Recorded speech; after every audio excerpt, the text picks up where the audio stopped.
The journey so far has been interesting, that's for sure. Hey guys, in my asking for suggestions video, someone recommended doing like an updated my TTC journey so far kind of video. So this is what that is. So for those that have been following since the beginning, this is probably just going to be a repeat for you guys, but for those who are new subscribers, here's kind of a synopsis of what my journey has been like so far and whatnot. So I do have notes because I need notes. But anyway, so back in 2013 was like, okay, let's start way further back. So back many moons ago, I've always wanted to do adoption.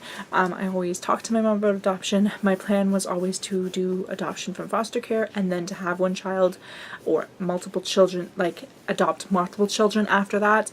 I was probably like 17, 18 when I started looking at sperm donors. I had known about the Single Moms by Choice forum or group at that time. They were on Yahoo groups. Like I always had that idea in my head that I would be a single mom by choice. And I often read adoption books and talked to people about adoption. But anyway, I had this whole idea in my head that I needed to have a full-time, I was in teaching, so full-time teaching position in the city, and own a home and have a white picket fence and everything figured out before I even started the process. Thankfully, I figured things out a little bit faster and realized, no, life does not have to be completely perfect to be able to be on this journey. Obviously, you need to have financial stability enough to raise a child, but life doesn't need to be perfect. There's enough parents out there that have happy, healthy children, and they aren't living in an owned property. They're not working some amazing job. So anyway, so in 2013 was when I really started thinking about starting the process. I had known since I was a teenager that I had endometriosis. I knew that it was severe. I knew that it was going to probably affect my fertility. And I had a friend who was a surrogate before, and she offered to do a surrogacy for me. Our plan at the time, though, because I was thinking, okay, well, I would like to save up more money first and whatnot, so our plan was to start her TTCing as a traditional surrogate, so she would be using her own eggs, in the fall of 2014. Well, this was spring of 2013, and she wanted to do another surrogacy before she did mine. That's where the whole fall of 2014 came in. So 2013 in the spring, I was just like, okay, that's a good plan, but I kind of feel like I want to do something now. I'm not a good person for just sitting around and wait. I'm not good at that. So at that time, I had started looking at clinics and whatnot to see could I possibly try on my own. Until then, I had a consultation with one clinic in the spring of 2013 to try on my own. There was miscommunication between the doctor, what the doctor was telling me, and what their secretary administration was telling me. So things ended up so messed up because they couldn't get my blood work results, and even though I was told that they could still do it without the blood work results, then I was getting calls saying that they couldn't do it without the blood work results, and things were just a mess. And because I was only in Ontario for summers, because I was living in a remote community in Manitoba for 10 months out of the year, things were confusing, and I was like, I can only get things done in summer. And they're like, well, by the time we get your blood work results and whatnot, we might not be able to do it in time for summer. So I said, let's forget about that. And instead I had sperm directly shipped from the sperm bank to my family doctor, and did home insemination in July of 2013, using a sperm bank donor on my own. That was not cheap, and I knew that going with a clinic was not going to be cheap. So I only did one cycle, 2 vials, 1 cycle, and then I moved back to where I was living in September, because I went back to where I was teaching before. I just the next school year. But again, I'm not good with sit around and wait, and I was like, I don't really want to wait to have to do it again next summer. Like, that's my next chance. And I came across known donors, so I started TTCing with a known donor in the fall of 2013. I started this channel in December of 2013. After watching so many YouTube videos, I was like, maybe this would be a good way to document it, because prior to that I had a blog. So I was documenting stuff on there, but I just wasn't totally into the whole vlogging thing, but I decided to try it out and I love it. Obviously 3 years later almost. But yeah, so I had TTC with my known donor in 2013, and from I want to say October 2013, maybe November 2013, I did a bunch of cycles, and then January of 2014 I had a chemical pregnancy, and then a few months later I couldn't do it anymore. It was costing me a fortune to have my known donor shipped to me. I emotionally was not having it, and at that time I started looking into adoption. Adoption was challenging where I lived because international is challenging for anywhere, but where I was living it was hard to get home studies done, and then same with private adoption, same with public adoption. I wasn't able to do it at all because of where I was living.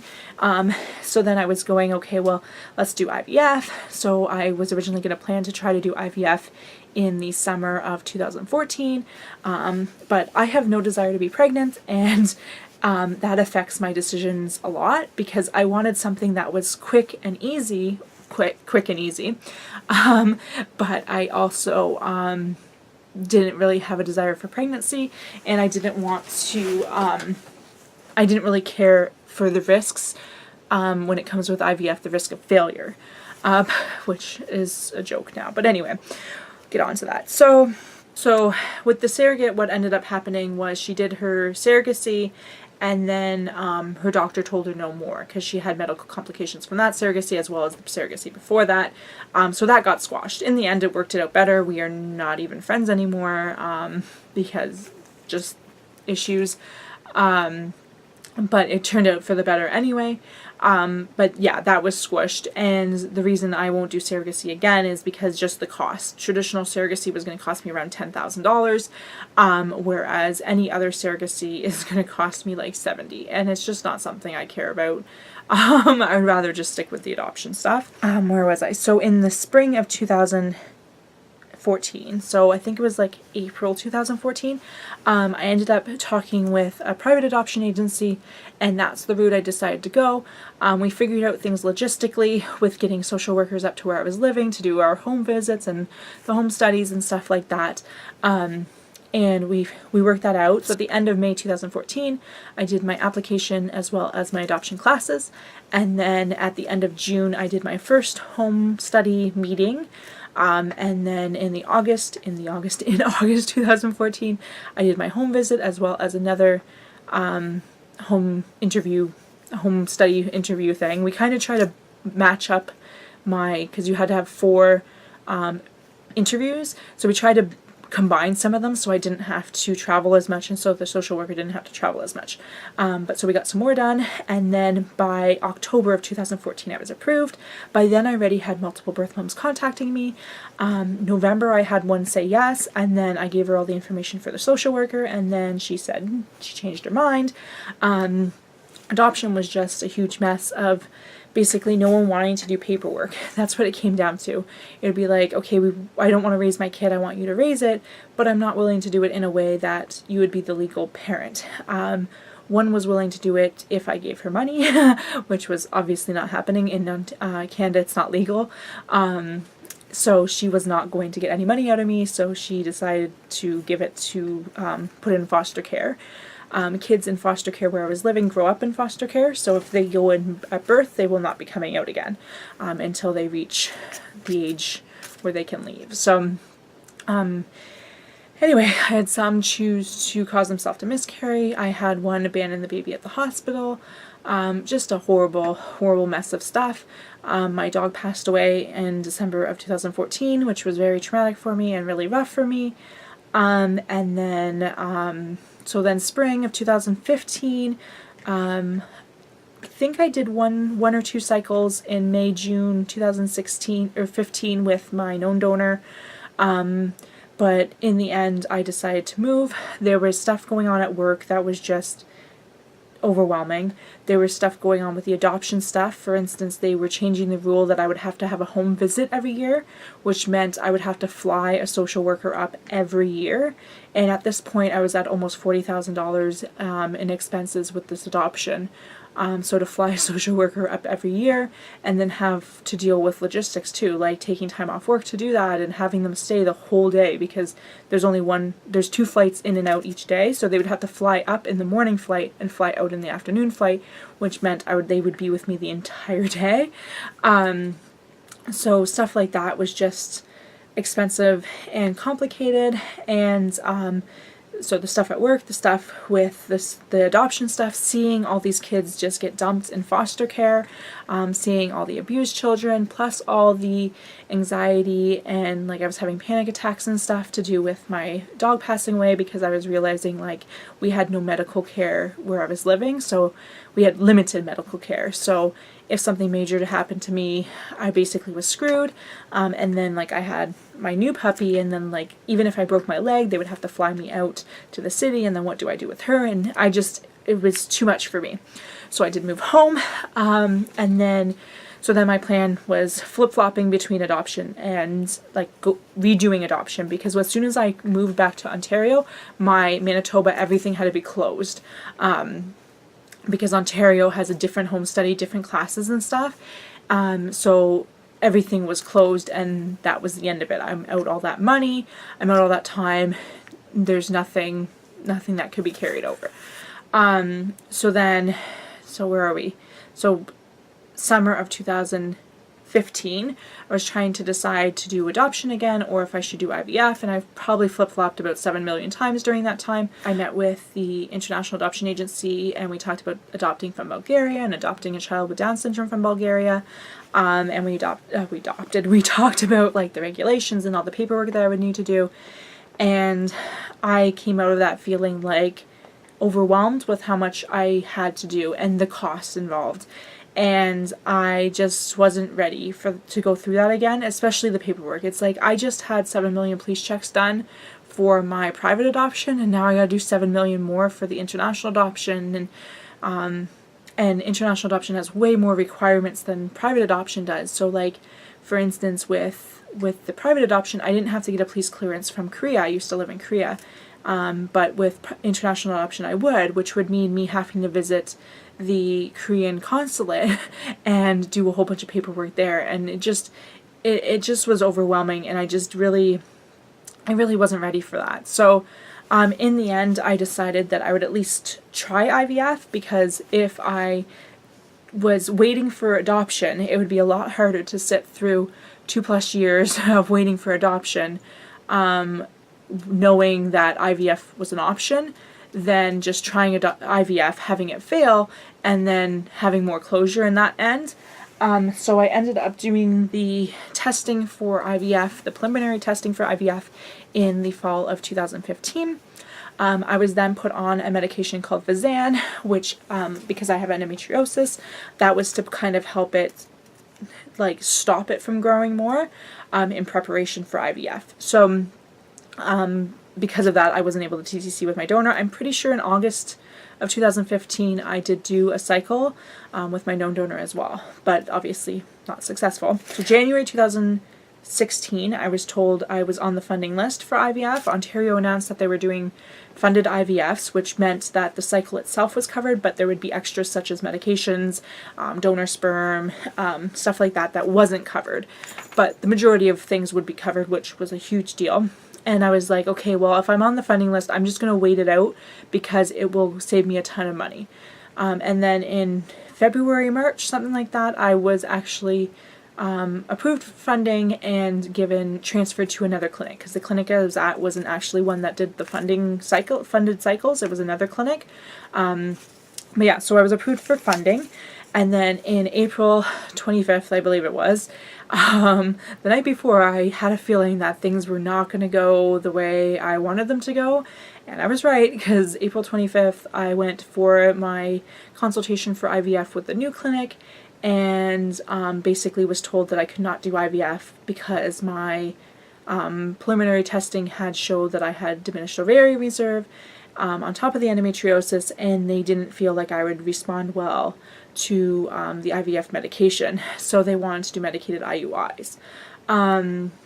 That was pretty rough to hear, because I had this whole thing where, okay, well, I'll try IVF, and then if IVF fails, I can feel like I can move on to adoption without feeling like I had another option.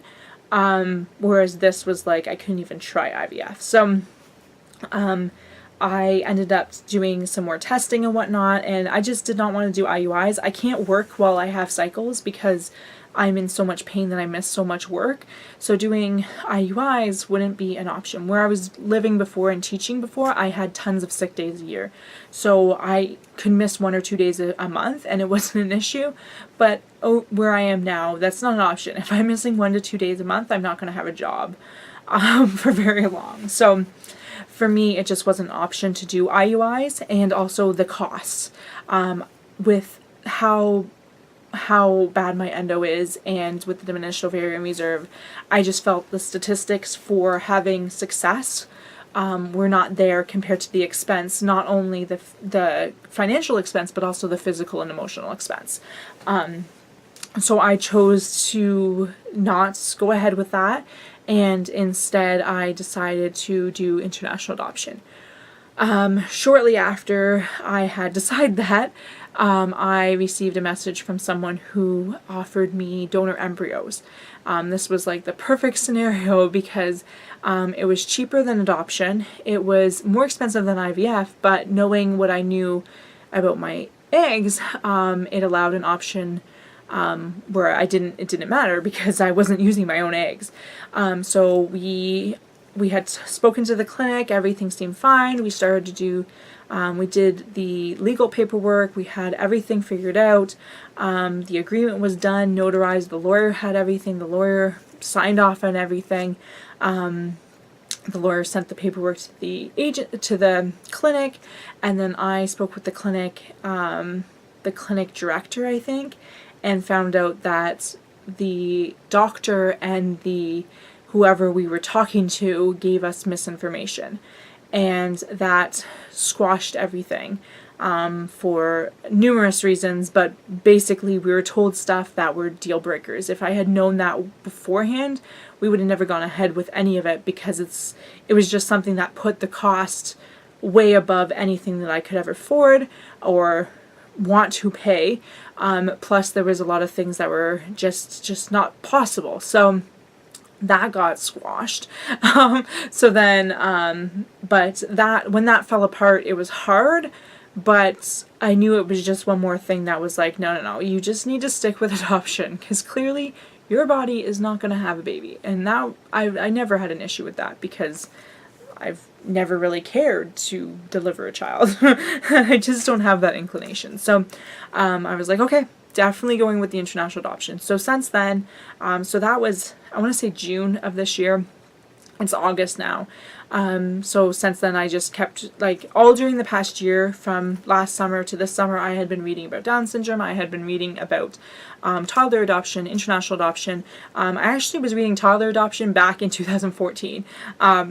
But I was rereading more books now, and I'll probably reread a bunch of them before the time comes. But that's kind of where I've been at. I've talked to the agency, talked to her probably in July, and was just like, hey, I really want to do this.